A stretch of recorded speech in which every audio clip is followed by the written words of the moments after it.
ನಮಸ್ಕಾರ ಸ್ನೇಹಿತರೆ. ಕಾರಣವಿಲ್ಲದೆ ಬೇಜಾರಾಗುವುದು, ಅಳು ಬರುವುದು, ಈ ಥರ ಅನುಭವ ಎಷ್ಟೋ ಜನಕ್ಕೆ ಆಗಿರಬಹುದು. ಏಕೆ ಹೀಗಾಗುತ್ತಿದೆ ಎಂದು ಅರ್ಥ ಮಾಡಿಕೊಳ್ಳುವುದಕ್ಕೆ ನಿಮಗೆ ಕಷ್ಟ ಮತ್ತು ಯಾರತ್ರನೂ ಹೇಳಿಕೊಳ್ಳಲಾಗದ ಅನುಭವ. ಏಕೆ ಹೀಗೆ, ಅದಕ್ಕೇನು ಕಾರಣವಿರಬಹುದು ಎಂದು ತಿಳಿದುಕೊಳ್ಳೋಣ ಬನ್ನಿ. ನೀವಿನ್ನೂ ನಮ್ಮ ಚಾನೆಲ್ಗೆ ಸಬ್ಸ್ಕ್ರೈಬ್ ಆಗಿಲ್ಲ ಅಂದರೆ ದಯವಿಟ್ಟು ಸಬ್ಸ್ಕ್ರೈಬ್ ಬಟನ್ ಒತ್ತಿ ನಮ್ಮ ವೀಡಿಯೋಸ್ ನೋಟಿಫಿಕೇಷನ್ಗೋಸ್ಕರ ಬೆಲ್ ಐಕಾನ್ ಪ್ರೆಸ್ ಮಾಡಿ. ನಿಮಗೆಲ್ಲ ಒಂದಲ್ಲ ಒಂದು ಸಲ ಈ ಥರ ಅನುಭವ ಆಗಿರುತ್ತೆ. ಕಾರಣವಿಲ್ಲದೆ ಬೇಜಾರು, ಒಂಟಿತನ, ಕೆಲವು ಸಲ ಅಳು ಬರುವುದು.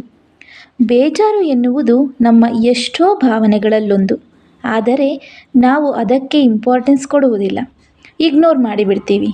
ಏಕೆಂದರೆ ನಮ್ಮ ಸೊಸೈಟಿಯಲ್ಲಿ ನಾವು ಎಲ್ಲ ಭಾವನೆಗಳನ್ನು ಎಕ್ಸ್ಪ್ರೆಸ್ ಮಾಡೋದನ್ನು ಯಾರೂ ಎನ್ಕರೇಜ್ ಮಾಡಲ್ಲ. ಅದರ ಜೊತೆಗೆ ನಾವು ಕೂಡ ಜನಗಳ ಮುಂದೆ ನಾವು ವೀಕ್ ಅಂತ ತೋರಿಸ್ಕೊಳ್ಳೋದಕ್ಕೆ ಇಷ್ಟಪಡೋಲ್ಲ. ಜೊತೆಗೆ ನಮಗೆ ನಾವೇ ಒಪ್ಕೊಳ್ಳೋದಕ್ಕೆ ರೆಡಿ ಇರಲ್ಲ. ನಾವು ಭಾವನೆಗಳನ್ನು ಬಚ್ಚಿಟ್ಕೊಂಡು ಮಾಸ್ಕ್ ಹಾಕ್ಕೊಂಡು ಆ ದಿನ ಕಳೆದೇ ಬಿಡ್ತೀವಿ. ಏನಾದರೂ ಆದಾಗ ಬೇಜಾರಾಗೋದು ಸಹಜ.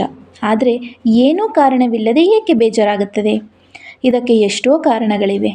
ಆದರೆ ಅದಕ್ಕೆಲ್ಲ ಮೂಲ ಎಂದರೆ ಸ್ಟ್ರೆಸ್, ಒತ್ತಡ.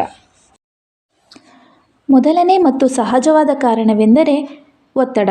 ಯಾವ ಕೆಲಸದಲ್ಲಿಯೂ ಆಸಕ್ತಿ ಇರುವುದಿಲ್ಲ. ಸುಮ್ಮನೆ ಬೆಡ್ ಮೇಲೆ ಮಲಗಿ ಫೋನ್ ಹಿಡ್ಕೊಂಡು ಸ್ಕ್ರಾಲ್ ಮಾಡ್ತಿರ್ತೀವಿ. ಕೆಲವು ಸಲ ಏನೂ ನೋಡ್ತಿರೋಲ್ಲ, ಸುಮ್ಮನೆ ಸ್ಕ್ರಾಲ್ ಮಾಡ್ತಿರ್ತೀವಿ. ಮನುಷ್ಯನ ಜೀವನದಲ್ಲಿ ಒತ್ತಡ ಸರ್ವೇ ಸಾಮಾನ್ಯ. ಎಲ್ಲರ ದೈನಂದಿನ ಜೀವನದಲ್ಲಿ ಒತ್ತಡ ಇದ್ದೇ ಇರುತ್ತೆ. ಮನೆಯ ಜವಾಬ್ದಾರಿ, ಕೆಲಸ ಮಾಡುವ ಸ್ಥಳದಲ್ಲಿ ಅಥವಾ ಇತರೆ ಕೆಲಸಗಳಲ್ಲಿ ಒತ್ತಡ ಕಾಣಿಸಿಕೊಳ್ಳುತ್ತದೆ. ನಾವು ಒತ್ತಡವನ್ನು ಕೆಲಸದ ಸ್ಥಳಗಳಲ್ಲಿ ಹೆಚ್ಚಾಗಿ ಅನುಭವಿಸುತ್ತೇವೆ. ಬಾಸ್ ನೀಡುವ ಟಾರ್ಗೆಟ್, ಇತರೆ ಉದ್ಯೋಗಿಗಳ ಬೆಳವಣಿಗೆಯ ಹೋಲಿಕೆ, ಹೀಗೆ ಹಲವಾರು ವಿಷಯಗಳು ನಮ್ಮನ್ನು ಕೀಳರಿಮೆ ಮತ್ತು ಒತ್ತಡವನ್ನು ಅನುಭವಿಸುವಂತೆ ಮಾಡುತ್ತದೆ. ಈ ಒತ್ತಡದಿಂದ ನಾವು ಸ್ವಲ್ಪ ಆಚೆ ಬರಬೇಕಂತಂದರೆ ನಮ್ಮ ಗಮನವನ್ನು ಬೇರೆಡೆ ಹರಿಸಬೇಕು.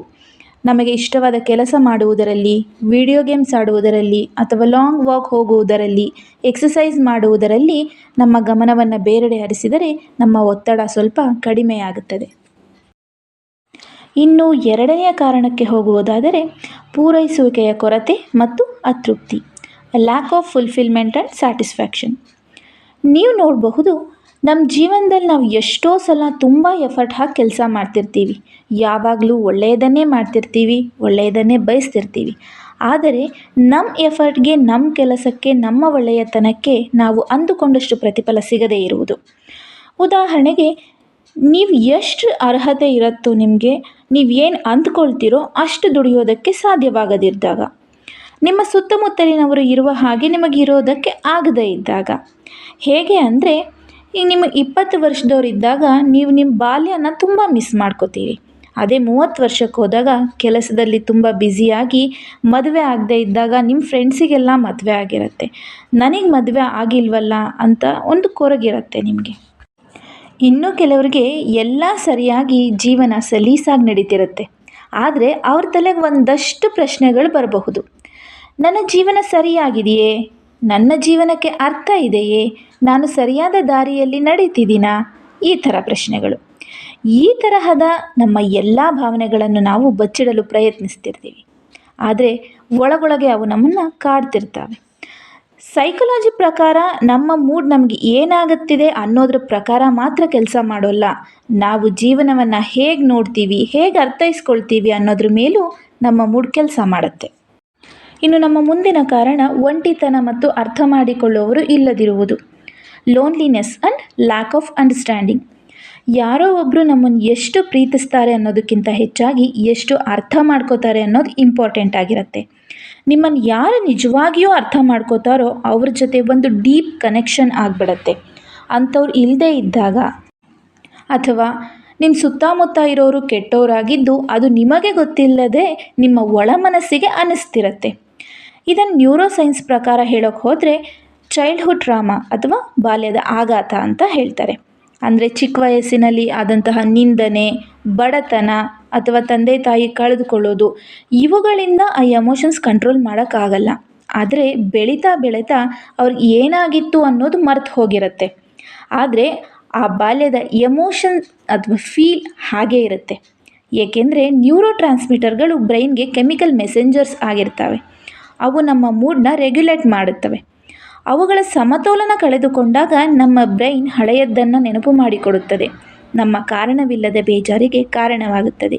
ಅಲ್ಲಿ ಕಾರಣ ಇರುತ್ತೆ, ಆದರೆ ನಮಗೆ ಮರೆತು ಹೋಗಿರುತ್ತೆ. ನಮ್ಮ ಮುಂದಿನ ಕಾರಣ ಸೂರ್ಯನ ಬೆಳಕಿಗೆ ಬರದೇ ಇರುವುದು. ಸೂರ್ಯನ ಬೆಳಕಿಗೆ ಬಂದಾಗ ನಮ್ಮ ಬ್ರೈನ್ ಸೆರೋಟೋನಿನ್ ಹಾರ್ಮೋನ್ ಕ್ರಿಯೇಟ್ ಮಾಡುತ್ತೆ. ಇದು ನಮ್ಮನ್ನು ಕಾಮ್ ಆ್ಯಂಡ್ ಫೋಕಸ್ಡ್ ಆಗಿರಲು ಸಹಾಯ ಮಾಡುತ್ತೆ. ನಾವು ಸೂರ್ಯನ ಬೆಳಕಿಗೆ ಬರದೇ ಹೋದಾಗ ಸೆರೋಟೋನಿನ್ ಪ್ರಮಾಣ ಕಡಿಮೆಯಾಗಿ ನಮಗೆ ಬೇಜಾರು, ದುಃಖ ಅಥವಾ ತಾಳ್ಮೆ ಕಳೆದುಕೊಳ್ಳುವಂತೆ ಮಾಡುತ್ತದೆ. ಇದೆಲ್ಲ ಡಿಪ್ರೆಷನ್ ಸಿಂಪ್ಟಮ್ಸ್ ಅಂತ ಕೇಳೋದಾದರೆ ಇಲ್ಲ, ಇದು ಕ್ಷಣಿಕ. ಅಂದರೆ ಸ್ವಲ್ಪ ಸಮಯ, 1 ಅಥವಾ 2 ದಿನಗಳ ಕಾಲ ಮಾತ್ರ ಇರುತ್ತೆ. ಇದು ದೀರ್ಘಕಾಲದವರೆಗೆ ಇದ್ದರೆ ಡಿಪ್ರೆಷನ್ ಅಂತ ಹೇಳಬಹುದೇನೋ. ನಿಮಗೆ ಡಿಪ್ರೆಷನ್ ಬಗ್ಗೆ ಸಂಪೂರ್ಣ ಮಾಹಿತಿ ಬೇಕಾದಲ್ಲಿ ದಯವಿಟ್ಟು ಕಮೆಂಟ್ ಬಾಕ್ಸ್ನಲ್ಲಿ ತಿಳಿಸಿ. ನಿಮಗೆ ಈ ವಿಷಯದಿಂದ ಸ್ವಲ್ಪವಾದರೂ ಉಪಯುಕ್ತ ಅನಿಸಿದರೆ ಲೈಕ್, ಶೇರ್, ಸಬ್ಸ್ಕ್ರೈಬ್ ಮಾಡಿ ಪ್ರೋತ್ಸಾಹಿಸಿ.